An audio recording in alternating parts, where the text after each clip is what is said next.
आज हम सब अध्ययन करेंगे देशी रियासतों का एकीकरण। हम लोगों ने भारतीय संविधान के भाग 1 पर अध्ययन कर लिया था। उस पर क्या प्रश्न बनते हैं, क्या पूछा जाता है, क्या क्या उस पर चर्चा हो सकती है, उसके विश्लेषण के बिंदु क्या क्या हैं।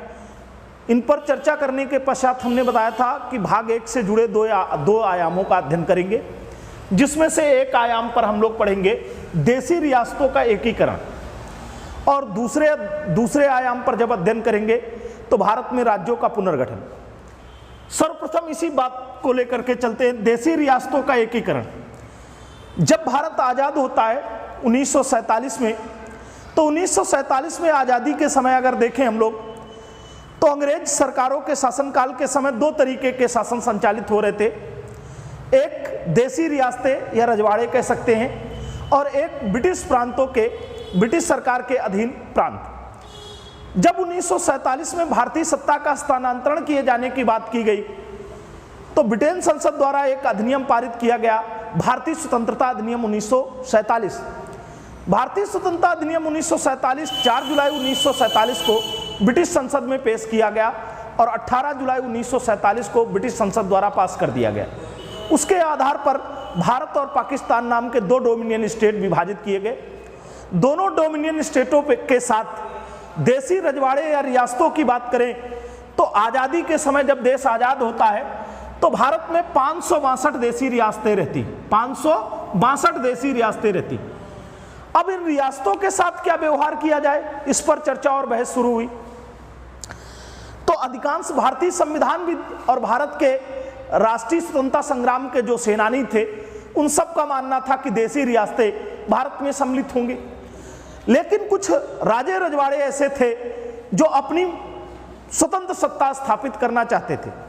समस्या ब्रिटेन सरकार थी कि ब्रिटेन सरकार ने पूर्व में ही ये निर्धारित कर रखा था कि जब हम देश को आज़ाद करेंगे तो ब्रिटिश प्रांत तो भारत और पाकिस्तान नाम के दोनों डोमिनियन स्टेटों को हस्तांतरित करेंगे, किंतु देशी रियासतों या रजवाड़ों के संबंध में कहा गया कि देशी रियासतों के पास यह स्वतंत्रता होगी कि वो चाहें तो पाकिस्तान में शामिल हो जाएं, वो चाहें तो भारत में शामिल हो जाएं, और अगर दोनों प्रांतों में शामिल नहीं होती, दोनों राज्यों में शामिल नहीं होती, तो वो अपनी स्वतंत्र शासन सत्ता स्थापित कर सकती हैं।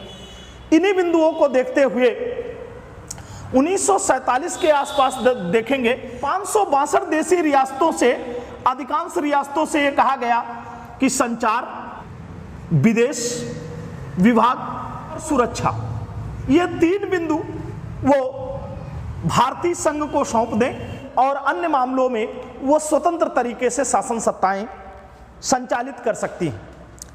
अधिकांश देशी रियासतों में से 562 देशी रियासतों में से अधिकांश ने भारत में विलय की शासन सत्ता को स्वीकार कर लिया, लेकिन 4 देशी रियासतें आप पढ़ेंगे जिनका एकीकरण हिंदुस्तान में नहीं हो पाया, और इनके एकीकरण की समस्या तब से लेकर के देखेंगे तो 31 अक्टूबर 2019 तक 31 अक्टूबर 2019 तक इस समस्या का समाधान करने में लग गया। इस समय अवधि में देखेंगे कि ये 4 कौन सी देशी रियासतें हैं जो हिंदुस्तान में शामिल होने में एक लंबा अरसा व्यतीत हुआ।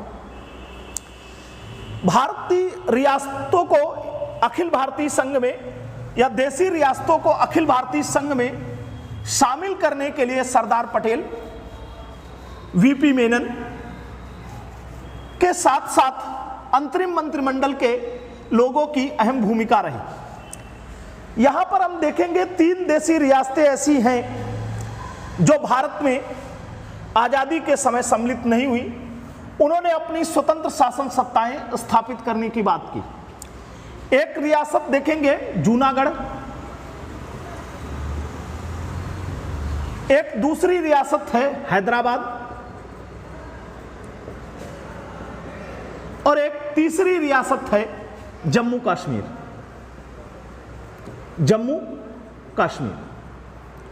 यहां पर अगर देखेंगे तो जूनागढ़ का जो शासक था वो मोहब्बत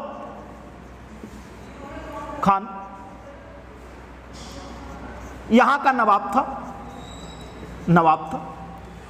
हैदराबाद में वहाँ का जो शासक होता था वो निजाम कहते हैं उसको, और निजाम की अगर परिपाटी देखेंगे तो एक निजामुल मुल्क हुए थे, मुगल शासन सत्ता से बाहर जाकर के उसने हैदराबाद के स्वतंत्र राज्य की स्थापना की थी। तो हैदराबाद के नवाबों को निजाम कहा जाता था। यहाँ का निजाम था उस्मान अली, उस्मान अली। और जम्मू कश्मीर की बात करें तो जम्मू कश्मीर का जो शासक था, राजा था हर सिंह। इन 3 रियासतों ने भारत में सम्मिलित होने की बात स्वीकार नहीं की। जूनागढ़ रियासत को देखेंगे तो यहां 5 सितंबर 1947 को, इस जूनागढ़ रियासत को देखें तो 5 सितंबर 1947 को मोहब्बत खान ने क्या किया, पाकिस्तान के विलय पत्र पर हस्ताक्षर कर दिए, विलय पत्र पर हस्ताक्षर कर दिए। जैसे ही इन्होंने हस्ताक्षर कर दिया, जूनागढ़ की जनता ने विद्रोह कर दिया, जनता ने विद्रोह कर दिया। जब जूनागढ़ की जनता ने विद्रोह कर दिया तो यहां के नवाब को भागकर पाकिस्तान जाना पड़ा। नवाब भागकर पाकिस्तान चला गया और जूनागढ़ रियासत को भारतीय साम्राज्य में सम्मिलित कर दिया। आपसे अगर प्रश्न पूछा जाता है तो आपसे यह पूछा जाएगा कि जूनागढ़ रियासत को भारत में विलय किस प्रकार कर दिया गया, तो आपको आंसर देना है जनमत संग्रह द्वारा। किसके द्वारा? जनमत संग्रह द्वारा। जनता ने विद्रोह किया। कारण यह था कि अधिकांश जनसंख्या यहां की राजा के खिलाफ थी। जनता अधिकांश हिंदू धर्म से थी और शासक यहां का मोहब्बत खान इस्लाम का अनुयायी था। उसने चाहा कि हम पाकिस्तान के साथ विलय कर लें और उसने 5 सितंबर 1947 को पाकिस्तान के विलय पत्र पर हस्ताक्षर किए। किंतु जनता ने जैसे ही विद्रोह किया, राजा को भाग करके, नवाब को भागकर पाकिस्तान जाना पड़ा और जूनागढ़ रियासत को भारत में सम्मिलित कर लिया गया। जूनागढ़ को जनमत संग्रह के आधार पर भारत में विलय कर लिया गया। हैदराबाद के निजाम को देखेंगे तो हैदराबाद का निजाम जो उस्मान अली था, इसने कहा हम एक आजाद या स्वतंत्र शासन सत्ता स्थापित रखेंगे। इसने स्वतंत्र शासन सत्ता की स्थापना या आजाद हैदराबाद की स्थापना की घोषणा कर दी। और इसके अलावा क्या किया, यहां पर कुछ धर्मांध कट्टरपंथियों को लगा दिया गया, जिसके कारण हैदराबाद में सांप्रदायिक दंगे होने लगे। सांप्रदायिक दंगे शुरू हो गए। जब सांप्रदायिक दंगे शुरू हो गए तो यहां पर देखेंगे सरदार पटेल, जो उस समय भारतीय रियासतों को, जो उस समय देसी रियासतों को भारत में विलय करने के पक्षधर थे, उन्होंने क्या किया, एक ऑपरेशन पोलो चलाया। ऑपरेशन पोलो चलाया। ये आपको इस ऑपरेशन का नाम ध्यान रखना। सेना के द्वारा, सेना भेजकर एक ऑपरेशन पोलो चलाया। ऑपरेशन पोलो चलाया गया और पोलो चलाए जाने के बाद यहां के सेना ने समर्पण कर दिया। हैदराबाद की सेना ने समर्पण कर दिया और हैदराबाद का विलय भारत में कर लिया गया। हैदराबाद का विलय भारतीय संघ में कर लिया गया। ये 2 रियासतें इस प्रकार से आई। एक रियासत बची जम्मू कश्मीर। जम्मू कश्मीर रियासत ने अभी तक कोई निर्णय नहीं लिया था, ना तो उसने पाकिस्तान में सम्मिलित होने की कोई सिफारिश की, ना ही वो भारत में सम्मिलित हुई। जब दोनों स्थानों पर वो सम्मिलित नहीं हुई तो इन 2 घटनाओं के पश्चात पाकिस्तानी कबीलाई आक्रमण हो गया। जब वहां के पाकिस्तानी कबायली आक्रमण हो गया तो इस आक्रमण के पश्चात क्या किया गया, 24 अक्टूबर 1947 को यह आक्रमण हो गया। मजबूरन भयाक्रांत महाराज हरिसिंह ने भारत सरकार से सहायता की मांग की कि भारत सरकार उस कबीलाई आक्रमण से बचाने के लिए राजा हरिसिंह की सहायता करे। भारत सरकार ने सर्वप्रथम उनसे कहा कि आप विलय पत्र पर हस्ताक्षर करिए, तभी हम आपकी सहायता कर सकते हैं। भयाक्रांत राजा ने 26 अक्टूबर, ये डेट आपको ध्यान रखनी, 26 अक्टूबर 1947 को भारत के विलय पत्र पर हस्ताक्षर किए। विलय पत्र पर हस्ताक्षर किया। जैसे ही इन्होंने विलय पत्र पर हस्ताक्षर किया, भारतीय सेना ने कबायली आक्रांताओं को या आक्रमणकारियों को मार करके भगाया और जम्मू कश्मीर का भी विलय भारत में हो गया। लेकिन इसी के साथ जम्मू कश्मीर में एक समस्या उत्पन्न हो गई और उस समस्या का निदान लंबे अरसे तक नहीं मिल पाया। कश्मीर में इसके पश्चात क्या किया गया, कश्मीर में शेख अब्दुल्ला और राजा हरिसिंह में वर्चस्व की जंग लंबे समय तक चलती रही। कुछ ढुलमुल रवैये के कारण कश्मीर के साथ एक अलग तरीके का व्यवहार किया गया और 1954 में जम्मू कश्मीर के लिए एक विशेष अनुच्छेद बना दिया गया, जिस अनुच्छेद को आप 370 के नाम से जानते हैं। 370 के तहत जम्मू कश्मीर को विशेष शक्तियां दी गई। जम्मू कश्मीर को विशेष शक्तियां दी गई, इसके साथ विशेष शक्तियां प्रदान की गई और इन विशेष शक्तियों के साथ ही एक अनुच्छेद आप देखते हैं 35A। इस 35A के तहत प्रावधान किया गया कि जम्मू कश्मीर के संबंध में आंतरिक मामलों में केंद्र सरकार विशेष प्रकार से हस्तक्षेप नहीं करेगी। केंद्र सरकार केवल 3 ही मामलों पर अधिकांशतः संचार, विदेश राजनय, जिसको कह सकते हैं विदेश मामले, या इसको राजनय मामले कह सकते हैं, राजनय, और सुरक्षा संबंधी मामलों को छोड़ करके जो पहले विलय पत्र पे थे, इन 3 मुद्दों को छोड़ करके जम्मू कश्मीर की सरकार को विशेष शक्तियां प्राप्त हो गई। उन विशेष शक्तियों के कारण वहां पर कुछ अलगाववादी व्यक्तियों की विचारधारा चलती रही, जिसके कारण लंबे समय तक 370 के कारण जम्मू कश्मीर एक स्वतंत्र विदेशी रियासत के तहत काम करता रहा। 1956 में वहां का संविधान लागू हुआ था और उस संविधान के लिए 1975 में 1951 में 75 सदस्यीय, अगर जम्मू कश्मीर के संविधान को देखेंगे तो 1951 में एक 75 सदस्यीय संविधान सभा का गठन किया गया। 75 सदस्यीय संविधान सभा का गठन किया गया और यह प्रावधान किया गया कि यह संविधान सभा जम्मू कश्मीर के लिए संविधान का निर्माण करेगी।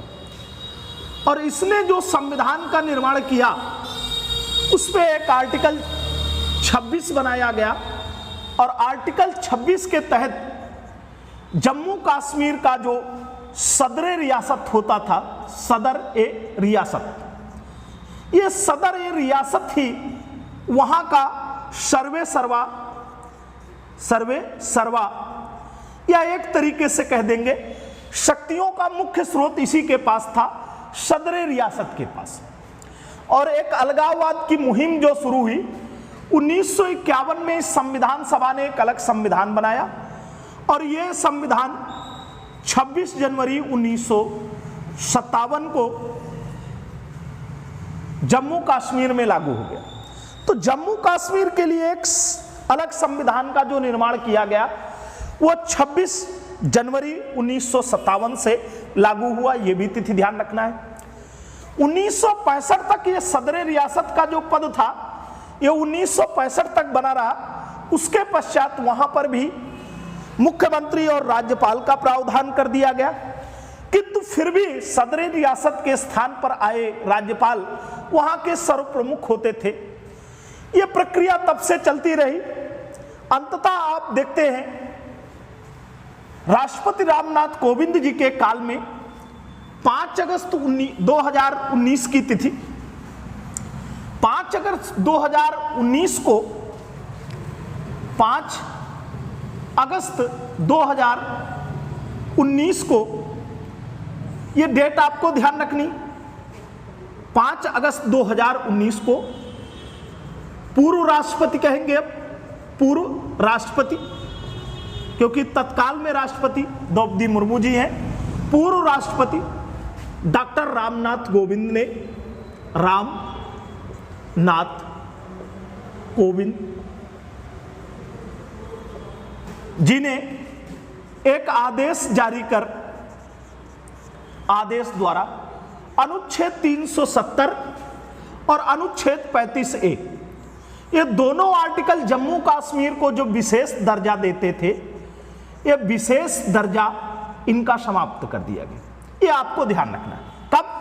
5 अगस्त 2019 को, 5 अगस्त 2019 को इसका विशेष राज्य का दर्जा समाप्त कर दिया गया। तत्पश्चात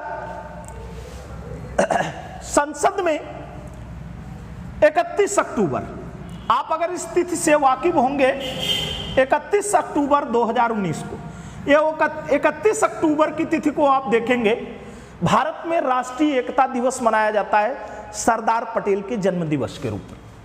31 अक्टूबर 2019 को जम्मू कश्मीर को 2 केंद्र शासित प्रदेशों में बांट दिया गया।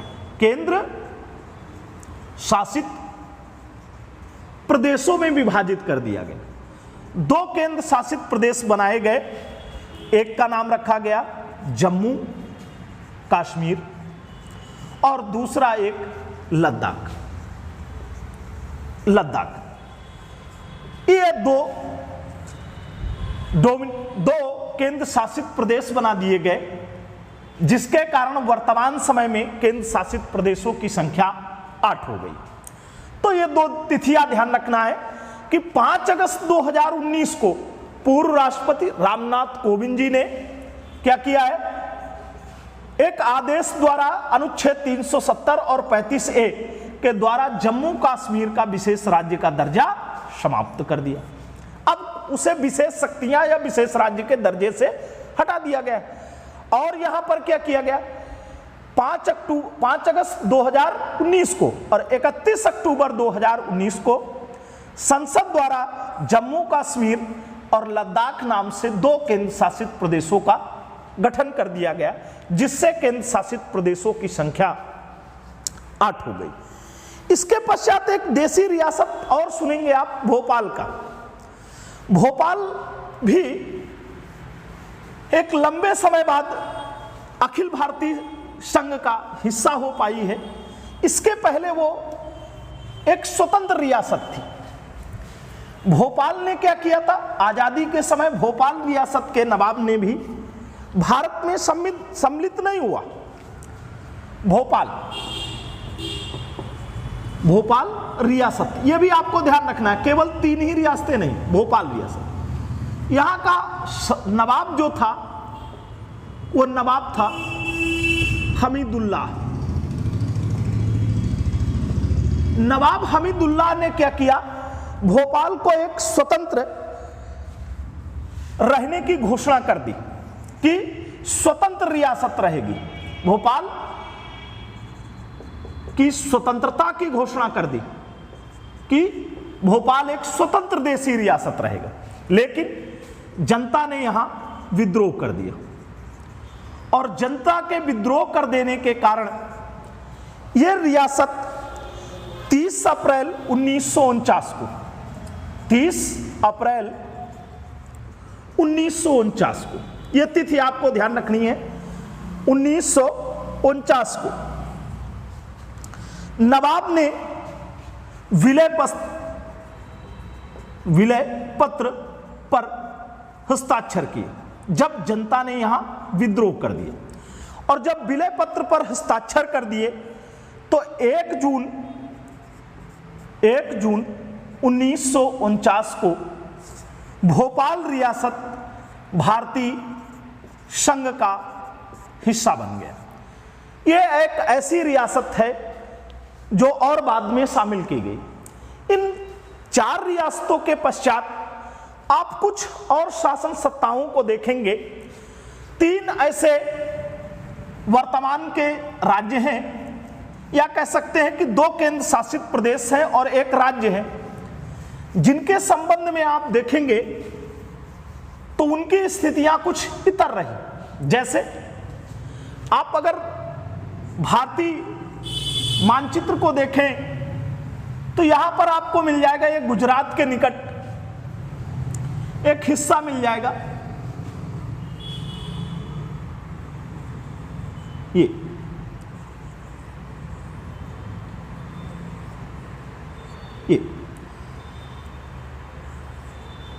यहां पर एक एरिया मिल जाएगा, इसका नाम है दीव। ये गुजरात में कच्छ की खाड़ी है, खंभात की खाड़ी है, और इस खंभात की खाड़ी के नीचे यहां पर एक दीव मिल जाएगा। और यहां गुजरात में एक हिस्सा है दमन, और नीचे आएंगे तो ये केरला है, इसके ऊपर यह हिस्सा तमिलनाडु का है, यह हिस्सा कर्नाटका का है, कर्नाटक और महाराष्ट्र की सीमा पर, इसके ऊपर महाराष्ट्र, यहां पर एक हिस्सा मिल जाएगा गोवा। ये 3 हिस्सों को देखिएगा, दीव, दमन और गोवा, ये 1961 तक पुर्तगालियों के कब्जे में रहे।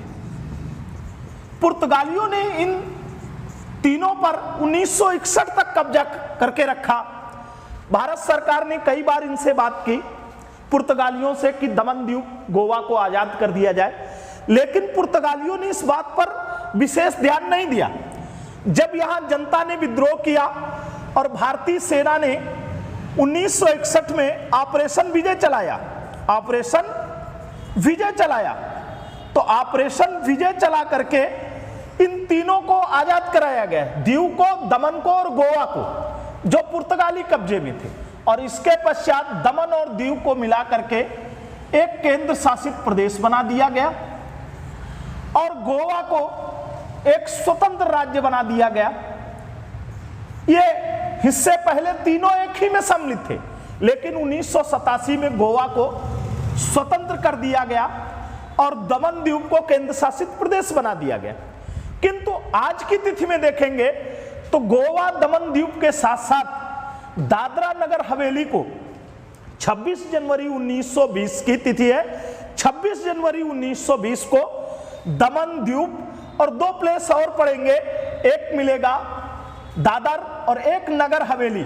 ये दादर और एक नगर हवेली, ये भी एक नगर हवेली, ये भी एक केंद्र शासित प्रदेश था।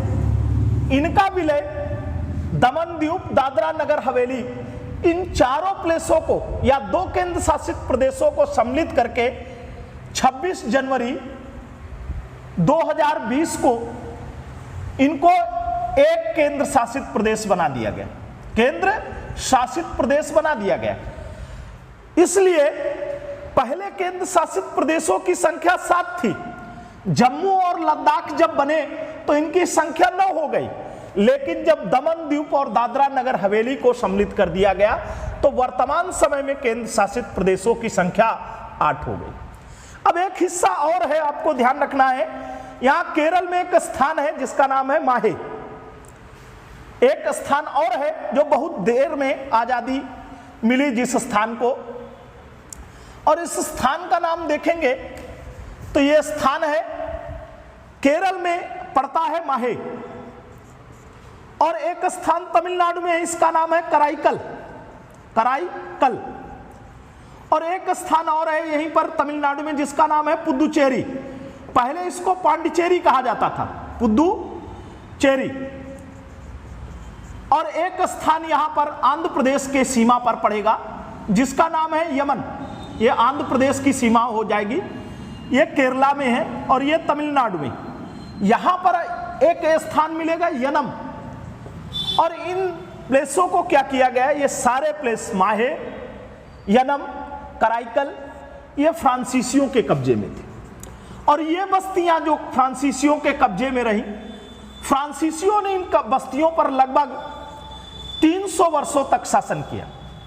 1954 में जाकर के इन बस्तियों को फ्रांसीसियों से खाली कराया गया और वर्तमान समय में एक केंद्र शासित प्रदेश है पुदुचेरी। पुदुचेरी ये केंद्र शासित प्रदेश है पुदुचेरी, और इसमें ये हिस्से आते हैं, ये आपको ध्यान रखना है कि इसमें 3 राज्यों में पुदुचेरी का विस्तार है। एक यनम, ये आंध्र प्रदेश में शामिल है, ये आंध्र प्रदेश में हिस्सा है। एक माहे, ये हिस्सा केरल में है। एक 2 क्षेत्र जिसमें एक खुद पुदुचेरी है और यही इसकी राजधानी है, और दूसरा एक क्षेत्र है कराईकल।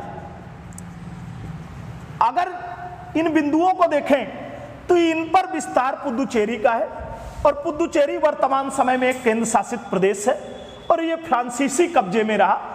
ये स्वतंत्र हुआ जाकर के 1954 में।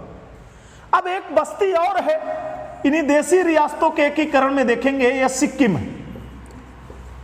सिक्किम है, और अगर भूगोल में इसको देखेंगे या जियोग्राफिकल इसकी स्थिति देखेंगे तो इस एरिया में आपको नेपाल मिल जाएगा और इस एरिया में भूटान मिल जाएगा।